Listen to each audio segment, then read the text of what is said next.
Hi there. So productionizing AI agents can particularly be challenging because there's so many moving parts in an agentic system, all the way from the execution loop, memory, prompts, tools, and of course not to forget the security. You don't want a random user to just invoke a tool call that could potentially destroy your entire database. So in order to address all of these challenges, the GitHub team recently announced the GitHub Copilot SDK, and the core idea is that it's not this API wrapper, but rather it's a fully programmable SDK that is powered by the same Copilot agentic code that also powers the GitHub Copilot CLI. So this gives you programmatic access for the same production tested execution loop that also powers the GitHub Copilot CLI. What that essentially means is, for example, if you talk about a standard agentic tool, which has a planning mode, then it will be able to use different tools and it will have a proper runtime. All of these are also now being given to you with the GitHub Copilot SDK, and you can embed them into any type of application and build based on your use case. Which also means that you get all of the powerful features that are natively present within Copilot CLI, including the ability to choose between different types of models, all the way from Opus 4.5 to GPT 5.2. You can get the ability to define custom tools, and you can also connect MCP servers right with the programmable SDK. Now, at its core, it works on the JSON RPC, which means it's compatible with any programming language. By default, GitHub has launched support for Node.js, Python, Golang, and .NET, but that means you can also write your own SDKs on top of the core GitHub Copilot SDK. So here is an example on how to get started. So of course, we'll explore the GitHub repository, but this is a short code snippet inside of TypeScript SDK. So here we first import our package, then we initialize a new client for our Copilot, and use the .start method to begin the execution. And we create a session. So during the session, all of the different requests and responses will be actually captured, like any session that you might run with another tool, for example, Claude Code or Gemini CLI. So all of the conversations will be persisted inside of that session. So in this case, we are choosing the model as GPT-5. And in order to get a response, we just do session.send so that we can get a response based on the input prompt that we have given. So that's really it, right? If you take a look at this quick video where earlier we used to have this Copilot CLI, so of course this would be the CLI experience, but now you can go ahead and embed that by just doing an install of the relevant SDKs. In this case, it's TypeScript or JavaScript. And now you can start to actually write full-fledged applications, whether you're building a CLI, you're building a SaaS application, you're building like a YouTube chapter generator, anything you want to build, you can get access to the entire agentic loop with access to all of the different capabilities that we described throughout this entire video. So now let's explore the GitHub repository for the project. Initially, you'll find the installation details for all of the different SDKs. And first, let's go through the getting started guide. So some of the prerequisites include installing the GitHub Copilot CLI and also just verifying that it works, and ensure that you have a Copilot Pro subscription so that you can use the premium model. Now to get started, we have these 4 instructions. We'll first go ahead and install the Python SDK. You can do it for any other language as well. So we'll just copy this command and we'll go to our terminal and we'll run this. Now, while that is running, we'll also take a look at our first code snippet. So we already saw this at the beginning in the blog, but if you look at the Python version as well, we're just importing the Copilot client and we are creating a session, and we'll now wait to get the response for this particular prompt. So I'll just copy this particular code block and we'll create a new file and we'll do vim main.py and insert this code block. Now, in order to run this, we just do python main.py and we'll just wait for a second. In this case, we are going to use the GPT 4.1 model, but you can choose whatever. And of course, you can always change whatever prompt that you wish to give here. So we get the response 2 + 2 is 4. So this is a very simple example demonstrating that you're creating this new session and you're getting the response. But now what if you want to have streaming? So you can very easily also stream the responses. So here, if you take a look at the Python example, once we create the session and we now want to listen to the response chunks. So of course, the entire response will not come as one blob, but it will come in chunks and we'll stream these chunks. So that is also supported. Now, if you want to also add a custom tool, it's very straightforward. If you want to create a new tool, just use this particular function called as define tool inside of Python. So in this case, it's a decorator, and we define the description and the actual function itself. And then when you create your client, in this, you also pass the tools with the specific tools that you have described yourself. And you also enable streaming as true, and you also provide the specific model. Now, if you want to also add MCPs, that's also pretty straightforward. So in order to connect to an MCP server, just use this particular function similarly as we have done before with the create session. But in this case, we'll also add one more parameter, which is the MCP server and the list of all the MCP servers. So in this case, the example is of the GitHub. In the example that I've built, I've been using 2 different MCP servers, which we'll just explore. And if you want to create your own custom agents that have a specialized persona, something that you want to be not natively supported from the GitHub Copilot SDK, you can also do that, where you can give it a proper system description of what it should do. And so essentially, this is the system prompt for your custom agent. And you can also customize the system message for all of the different agents that will be running. So you get this full-fledged capability to connect to MCP servers, also, of course, create your own or define your own tools and stream the responses. So all of these are natively built into the Copilot SDK as well. So now let's take a look at the GitHub Copilot SDK in action with an actual demo. So what I've built is an AI-powered SRE agent that automatically monitors your GitHub actions and the workflows that are running inside of GitHub Actions. It will analyze failures and take remediation action. Under the word, it's using the GitHub Copilot SDK to create an intelligent agent that directly interacts with your GitHub repository. So first, let's explore the actual code and then we'll look at the demo.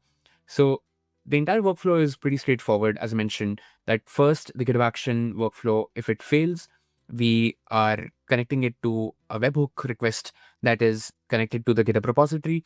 That webhook request emits an event that is being actively listened by our server. And as soon as we receive that request, we initialize the agent and the agent starts its processing. It will first parse and validate the payload with Zod, and then it will be able to analyze the workflow to see, okay, what is the issue, and it will be able to take the appropriate action, whether it's to create an issue, it's to create a fix for the actual failure, like whatever is the reason for the failure, it will first identify that and automatically take an appropriate action to fix that. So let's take a look at our entire code. So here we have the agent. Of course, this is written in TypeScript, so we are importing the TypeScript SDK, and we are initializing our Copilot client over here. Now, we have defined a few tools. So these are all of the different tools. So of course, we can use define tool function to create our own custom tools. So the first tool is to check the GitHub status. So in this case, we are checking the status for any outage. So as soon as we get a workflow, GitHub action workflow that has actually failed, we'll be able to send that information with the help of the webhook, and it will be analyzed over here. Next, we also have a tool for managing notes. So this is essentially for the agent to automatically analyze why the workflow failed and take some notes so that it can take the next action, whether it's to create an issue, whether it's to create a PR as well, if it can actually fix or actively fix that issue that's causing the workflow to fail. So we have this being managed with the Zod parameters, and then we have the actual function, the action to actually take care of taking the notes. Then we also have a function to track the workflow. So the idea behind this is that in case the agent finds that the workflow is failing right now, it will create the GitHub issue for it. And later, if the issue is actually resolved or the workflow is resolved, then it will automatically be able to close that issue as well. So you don't have to manually do that. And it can automatically also create PRs. So for that, we have a separate tool. If it has the capability to create the PR and actually fix the issue, it will do that as well. So these are all of the different tools that we have defined. Now, if we go down, here, this is where we are actually initializing our agent with the start function. And then this is where we can actually stop. So we have the stop function as well. So the handle workflow run initializes as soon as the GitHub repository finds that, yes, there is an action that is actually failing. So that workflow is failing. That will automatically kick this off. And this is where we'll now initialize our Copilot agent. And here you'll also find that we have connected it to 2 separate MCP servers. The first one is GitHub to be able to interact with our GitHub repository. And we also have another MCP server with Exa. So Exa enables real-time web search. So as the agent is analyzing why the workflow has failed, it can also use real-world web search to identify the cause and find relevant resources online that can lead to better fixing that issue and create a more detailed guide on why that particular issue actually failed. And this is where now we are officially creating our session. So we'll pass the model, we'll also pass our MCP servers and all the different tools that we have created. And finally, we initialize our session and get our responses. So we send the prompt and get all of the different final responses. And this is our system prompt or the system message to our entire agent to do exactly what I just described. So in order to basically accomplish this, I have this GitHub agent YAML file that will actually invoke.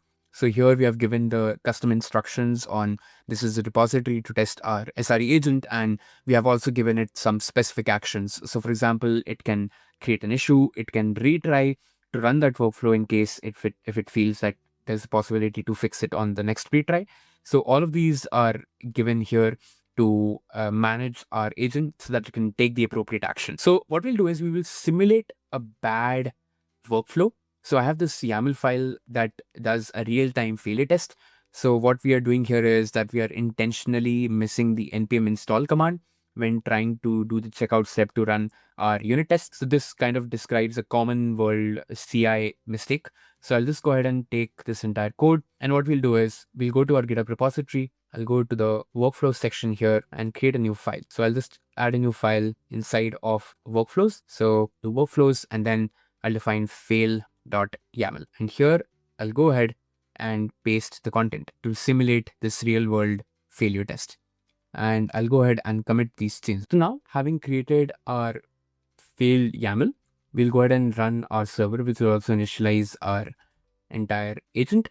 So in this case, what we'll do is that now we will go ahead and make a small change, a tweak in our YAML. And just call this as npm command. We'll just make a small change in order to now invoke our action. So if you go to the GitHub Actions here, you'll see that now it has kicked this off. Now, if we take and carefully examine our agent here, you can see that this is our GitHub SRE agent. And what it does is that once the agent server has started, it has received this webhook request, which it has successfully run. So of course, as soon as the workflow actually fails, the GitHub sends a post request to the webhook event, and then we parse and validate the payload with the help of Zod. So now the agent has kicked off. It's now processing this workflow run event, and it's analyzing what's going on. So in this case, it will now start to actually use the tool. So first tool that it did was to use the check GitHub status to take a look at whether the workflow has failed. Why has it failed? It will be able to fetch all of those details. And the next tool that it is called is the manage notes. So it will make notes about this, and you'll see that now it's using all of these different tools to do like web fetch to find some real world information by the help of the XR MCP server to do real-time analysis. Okay, if there is any fixes available on the web, and it will articulate all of that into its final note. And you can see that systematically it is taking care of choosing what particular tools to call, and it's running all these different workflows, because you can see that this particular GitHub action workflow run actually failed, and it's proactively choosing which particular tool to call. Here you can see that it automatically found out that the workflow issue is that it's operational, and this workflow is mainly due to the missing npm install step before running the actual test. So it actually went ahead and created our issue. Here you can see that it actually created this live issue. You can see that proactively it gave me an entire technical investigation summary and how we can actually resolve these in order to get started. Now, you could also transform this into a full-fledged CI/CD pipeline as well if you're running this on any type of cloud provider, not just with GitHub Action, but you can couple it with any type of DevOps tool, and you can let the agent actually take care of handling these type of reactions. So this is of course a very simple and straightforward example of automatically analyzing your PR runs or your action runs and finding out what is an appropriate action to take. In this case, I'm of course running this with my own GitHub repository, but you can very easily now change it for a GitHub Access token, or if you're using any type of cloud provider, you can use the relevant cloud, and you can very easily change this and make it a much more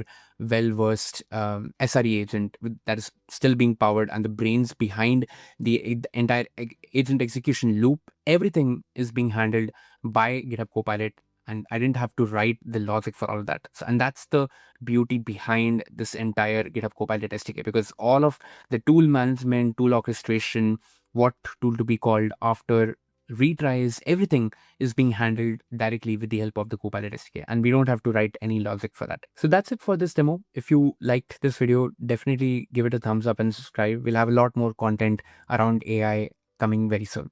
Thanks so much.